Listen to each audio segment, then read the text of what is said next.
Good morning everyone, welcome to the Malta vlog. I am sleep deprived, hungover and tired. Happy New Year.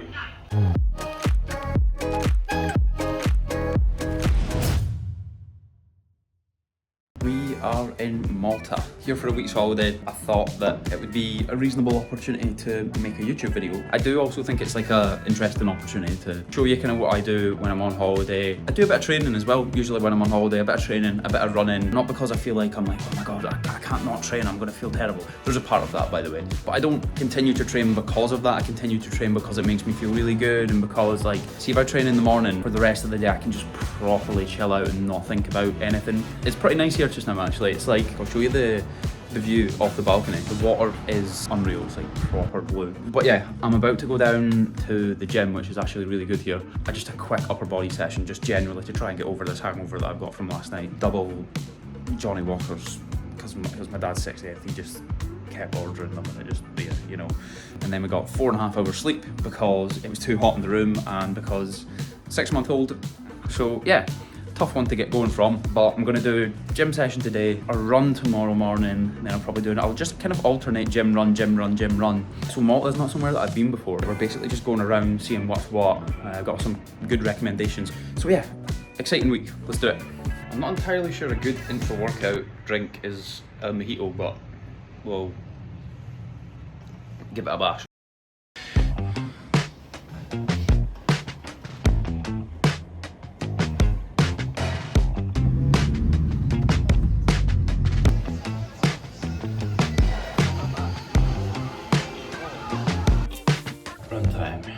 About to head out on the morning run. It's actually really windy this morning. It does not make for an easy run down the coast. Decent sleep last night though. 8.5 hours sleep. Single espresso should do the job. I think I'm going to aim for about 10k today. I don't really know where this route's going to take me, so could end up anywhere. You know when you say that, I'm going to go for a zone 2, but your body's probably pretty under-recovered and it's probably still fighting the effects of alcohol, so it's probably going to be solid zone 7 at a walking pace. Let's go. It should be fun. Or it should be painful, who knows.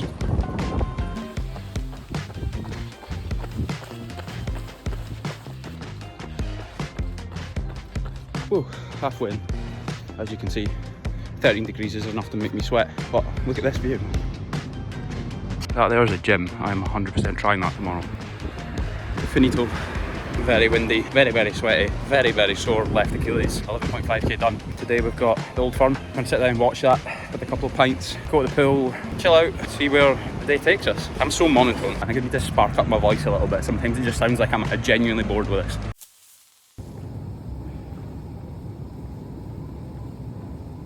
Day 3 of the world's sweatiest vlog. Another mildly hungover gym session. Actually really good hotel gym. It's probably one of the best I've seen.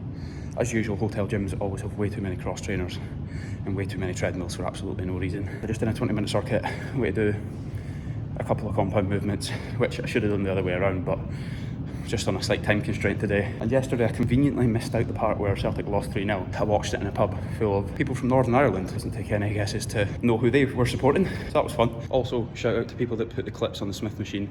These are the same kind of people that leave the cover on the sofa when they buy it for like 3 years. Don't fucking think so, take the stairs, get hard motherfuckers. Not in that way though. Who am I kidding here? This is only the second time I've taken the stairs. I'm on the 6th floor, give me a break.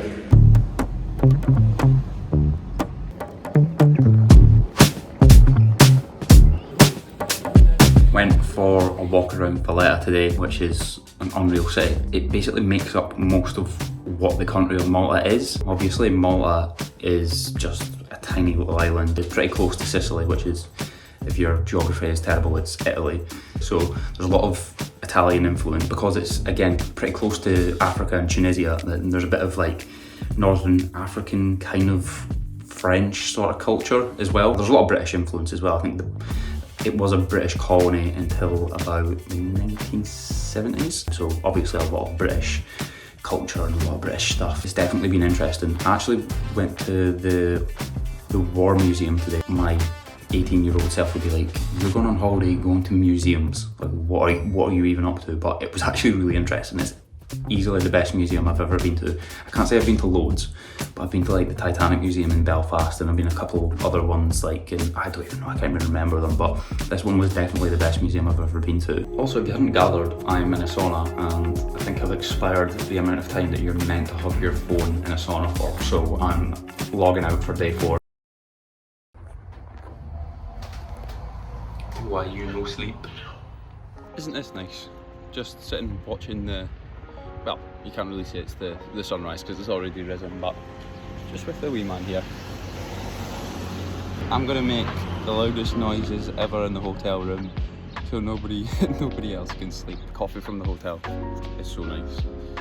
I've been having at least 2 a day, plus the coffees from the buffet breakfast. I think there's a rule that can be broken on holiday. You can have as many coffees as you fucking want. On a slightly more boring note about this holiday, one thing I have noticed, and one thing I notice every single holiday, and it's something that you'll probably notice as well, it kind of shows you the difference between being in your normal routine and then being in holiday routine. On holiday, you will notoriously eat more shite, and you'll probably drink a little bit more, and you'll probably rest a little bit. Well, you'll rest more, but you'll also rest inconsistently, and your sleep time might be different. My one's always like how inflamed my knees are from running and training. So normally at home, I'm absolutely fine, and don't feel anything, but here, my ankles get tight, my knees get sore, my neck gets tight, and that's just down to the lack of sufficient recovery protocol.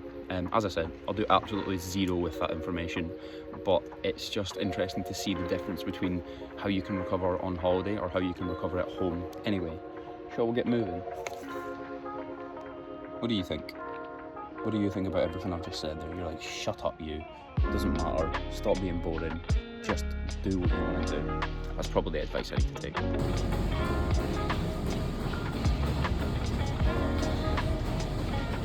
What stretch do you call that? What stretch do you call that?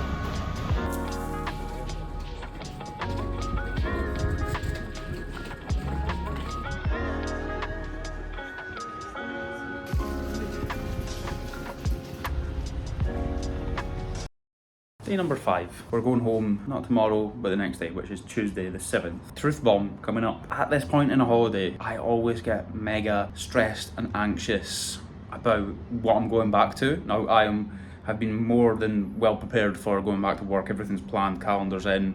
I know what I've got to do. I know when I've got to do it, where I've got to be.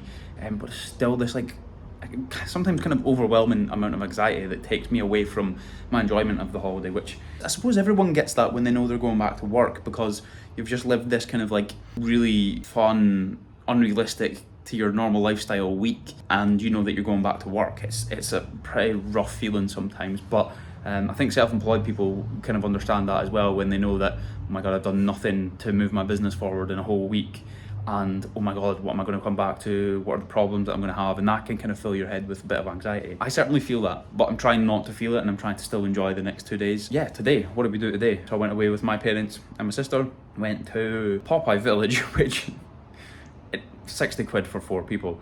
It was a kids attraction. It was cool to see, to be fair. It was like the set of the Robin Williams film. I don't think it was a hit, I'm not gonna lie. Was not worth the 60 quid, I'm just gonna say that. If you've got kids, it would be maybe a bit more interesting, but I don't think kids nowadays watch Popeye. And then we went to Comino, which has this kind of blue lagoon thing there, which again was really cool. But yeah, I'm now away to go for a treadmill run, and I'm gonna hopefully try and get a stream for Celtic against St Mirren, and a certain fan base may just be back down on earth with a certain 3-3 draw that happened just about half an hour ago. Back in your boxes. Next training session coming up is going to be 6k or something. Not really a training goal, just run. Treadmill session done. Very noisy out here on this balcony. I swear people here just like took their horns for the sake of it. It's kind of like Italy and that. It was a pretty easy run on the treadmill, to be fair. I only did like 6k, 5 minutes on the cross trainer, because there was 5 people walking on the treadmill, which it's okay to walk on the treadmill, but see when there's 5 people, you're almost like, you almost just feel like, go and have a walk outside. But then again, they can be thinking the same about me when I'm running on the treadmill. So I did 6k, just really easy pace. Something to just keep the body ticking over.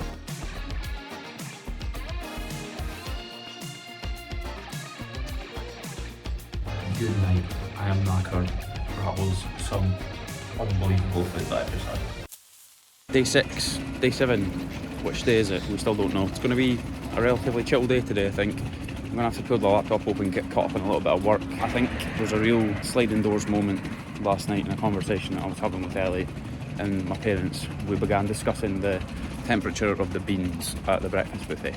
Now, that's when you know you're old as fuck. That's something that like 85-year-old have just come off a cruise liner discuss. If you're looking to come and stay in Malta, obviously there are a million different options. So many different hotels. You could stay in Valletta, you could stay in St Julian's Bay, you could stay in St Paul's Bay, you could stay on Gozo, you could stay wherever you want. But if you go onto Love Holidays and you look at some of the top couple of rated hotels, one of them is called AX OXDCY, and I think it's pretty much the newest hotel up this way in St Paul's Bay. And honestly, the prices are actually like really reasonable. Like if you're just going for bed and breakfast, and especially if you're coming at this time of the year or you're looking to go in January, and it's even cheaper if you fly from like an English airport. So if you're not wanting to do that and you want to fly from Edinburgh, I noticed there was a deal in January or February and it was going to be like 250, 60 quid per person for a full week in what I would describe as like one of the best hotels I've ever stayed in. So yeah, seems like a no-brainer to me. These are dried olives. Never had them. So good. Finishing the holiday with the best ribeye steak I've ever had in my life. Bosh. Home time today, 20 to 7 flight, and my eye is irritated like mad. I'm not sure what's wrong with it. Can't say I'm particularly buzzing to travel home. Like a 4-hour flight. He was alright on the way here. He wasn't that settled. He was pretty much awake the whole flight, so there's a lot of amusing to be done. But travelling with kids, a lot of people get put off by it because the stress that may or may not happen while travelling. Like, yeah, there's a lot to prepare. Yeah, you don't know how they're going to act on the flight. But, like, why would you starve yourself of travel and holidays just because of a bit of stress attached to taking your kids? Like, I don't know, this may be just me. You can take them, it's just going to be a different holiday, which this one has been. It's probably been the best bit about the holiday, even though he's only 6 months old. Like, he's been having so much fun and enjoying the whole process. I am going to drop a couple of different things in the description of this video. Things to do recommendations, restaurant recommendations, and hotel recommendations. I hope you've enjoyed the vlog. I hope you've got some inspiration for your holidays this year, and just had an insight into my kind of monotone, boring voice.